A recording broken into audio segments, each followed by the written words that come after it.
a high-caste woman from India's ultra-rich class. Her income is more than a dozen times that of low-caste workers.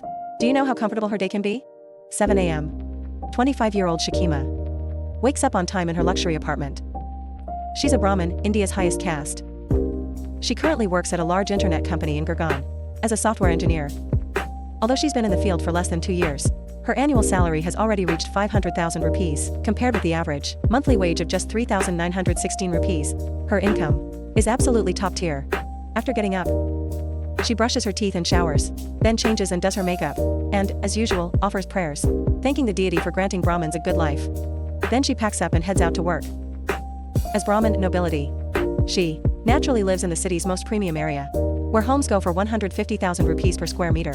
From the surroundings, you can tell it's very high-end. Also worth noting, even though she doesn't live very far from the office, she still chooses to spend 100 rupees on a taxi for her commute. After all, for the elite, time is always more important than money. Her workplace is in Gurgaon's most bustling CBD, where many major corporate headquarters are located. Do you think this urban scale can compare with Beijing, Shanghai, Guangzhou, or Shenzhen? At 9 a.m., she arrives at the office, takes her laptop out and sets it up, then goes for breakfast. Large Indian companies have cafeterias, providing 3 free meals a day, with a very rich variety that basically suits everyone's tastes. After a quick bite, she goes upstairs to look down over the CBD streets, relaxes, then officially starts the day's work. Although her job beats 99% of Indians in pay and benefits, her main tasks aren't so different from assembly line work, what most people call being a code monkey. By noon, she and her colleagues head to the cafeteria for lunch. Compared with breakfast, this meal is clearly much richer. There are mains and fruit, and even desserts. After eating her fill, she rests for half an hour, then goes back for an online meeting. In India, where patriarchal views and the caste system are very strong, it's incredibly hard for a woman to become part of the elite. Being born into a high caste family is practically a hard requirement. Otherwise, there's almost no chance to work in a premium office tower and join the ranks above. She stays busy until 4:30 p.m., when her workday ends. After that, she goes to the company game room to play and get some movement. Because Indian software engineers' pay is among the lowest in the world, the country has become a major outsourcing hub for Western firms. But their efficiency is said to be surprisingly slow. You get what you pay for. In any case, doing overtime just isn't a thing. Even though her company isn't exactly a giant, employees still insist on leaving on time. After relaxing in the game room, she eats dinner in the cafeteria, then returns to her desk, packs up, and takes a taxi home. That's a day in the life of a high-caste Indian woman. After watching this episode, what do you think of this lifestyle? Share your thoughts in the comments. Do you know how lavish life can be for India's high castes? Today, we'll look at a day in the life of a Brahmin, heiress from a wealthy family. 10:30 a.m. 22-year-old Wadagwacha slowly wakes up in her luxury apartment. As a child of a rich family, Wada doesn't need to work for money, so she wakes up naturally every day. After getting up, she brushes her teeth while watching videos from her pricey phone alone, something many locals can't afford even with a year's wages. You can tell how affluent her family is. After that, Wada makes herself a cup of matcha. Each cup costs around 20 rupees, almost enough for a low-caste worker to buy 2 breakfasts, but for the sake of antioxidants, she doesn't care about the money. Next, she writes in a gratitude journal, something every rich Indian supposedly does, because they believe wealth is granted by the heavens and must be met with gratitude. What do you think about that? Once these little tasks are done, Wada changes into yoga wear and heads out to exercise. As a Brahmin noble, she pays a lot of attention to her personal image in daily life, from skincare to body maintenance. She takes it all seriously.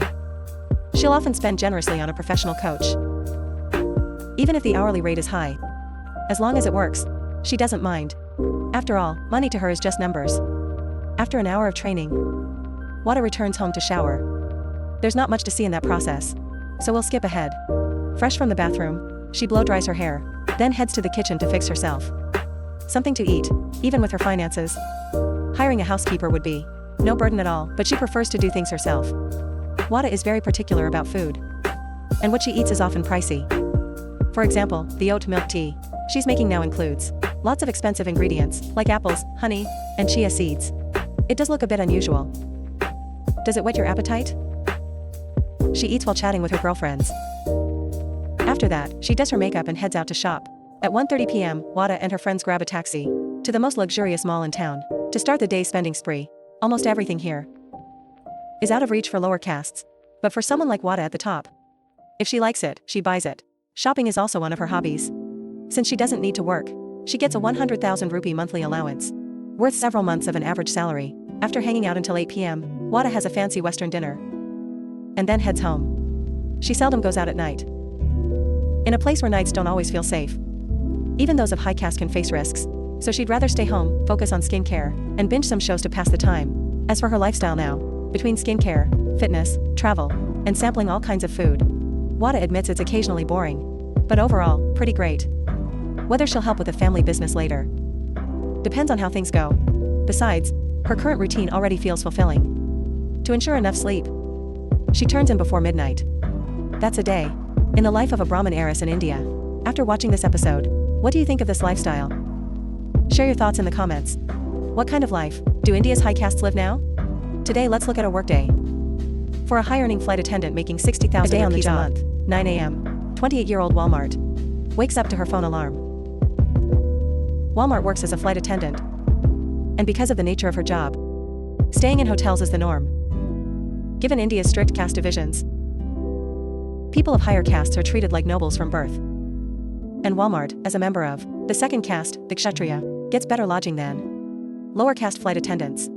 She doesn't have to share a room and can stay in 5-star hotels, so even on overnights, her quality of life isn't bad. After getting up, brushing her teeth and washing up, she takes a shower, then starts doing her makeup. That's something she must do before work. Flight attendants always need to maintain their image. As you can see, compared with lower caste women in India, this high caste Walmart has delicate features and noticeably fairer skin. One way, they say, to tell castes apart. You can also tell by surnames. For example, Walmart is said to be a typical Kshatriya surname. After that, she changes into her flight attendant uniform, packs up, and heads down for breakfast. Gotta say, after the whole routine, her figure and looks are really on point. How many points would you give her? 10 a.m. Walmart checks out and meets her colleagues in the hotel restaurant for breakfast before heading to work. Unlike the stereotype many have of Indians, Walmart doesn't eat with her hands. As an educated, high caste woman, she pays a lot of attention to manners and usually eats with a knife and fork. After they've eaten their fill, they take a taxi to the airport to start the workday. There's still plenty of time before departure, but they can't just sit around. They need to review the flight and any special notes before boarding. They also hold a meeting to plan cabin contingencies, discuss emergency procedures, and prepare talking points for communicating with the captain. Once that's done, they can board and do routine checks. Worth noting, even though Walmart is a flight attendant, if she encounters first caste passengers, she supposedly doesn't have to serve them. Because of caste rules, lower caste passengers may feel so inferior, they won't even dare to ask for service. Some won't even use the lavatory during the flight.